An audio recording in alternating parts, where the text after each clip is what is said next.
ತಡೆಗೋಡೆಗಳನ್ನು ಮಾಡ್ಕೊಂಡಿದ್ದೀರ. ನಿಮ್ಗಿಷ್ಟು ಅಸಹಾಯಕರಾಗಿ ಒಂದು ಒಳ್ಳೆ ಪದ್ಧತಿಗಳನ್ನ, ಒಂದು ಒಳ್ಳೆ ಆಚರಣೆಗಳನ್ನ, ಒಳ್ಳೆ ಆಡಳಿತವನ್ನು ಕೊಡುವಂತ ಎಲ್ಲಾ ಸಂಸ್ಕೃತಿಗಳನ್ನ ನಾಶ ಮಾಡುವಂತದ್ದಾಗ್ತಿದೆ. ಹಾಗಾಗಿ ಸನ್ಮಾನ್ಯ ಸಿದ್ದರಾಮಯ್ಯನವರ ಇಷ್ಟು ಹಿರಿತನಕ್ಕೆ, ಅನುಭವಕ್ಕೆ ಸಂಪೂರ್ಣವಾಗಿ ಸ್ವಂತ ಅವರು ಅವರೇ ಬೆಳ್ಕೊಂಡ್ಬಿಟ್ಟಿದ್ದಾರೆ.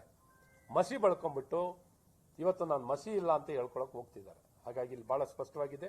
ಎರಡನೇ ವಿಚಾರ, ಸಿಬಿಐ ಕನ್ಸೆಂಟ್ ಬಗ್ಗೆ. ಸಿಬಿಐ ಕನ್ಸೆಂಟ್ ಏನು?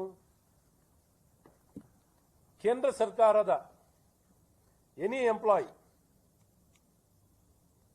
Earlier there was a prior consent. ಮೊದಲು ಪರ್ಮಿಷನ್ ತಗೊಳ್ಬೇಕಿತ್ತು ಕೇಂದ್ರ ಸರ್ಕಾರದಿಂದ. ಏನೇ ಕೇಂದ್ರ ಸರ್ಕಾರದ ಅಧಿಕಾರಿಗಳ ವಿರುದ್ಧವಾಗಿ ತನಿಖೆಯನ್ನು ಮಾಡಬೇಕು ಅಂದ್ರೆ ಅನುಮತಿಯನ್ನು ತಗೊಳ್ಬೇಕಿತ್ತು.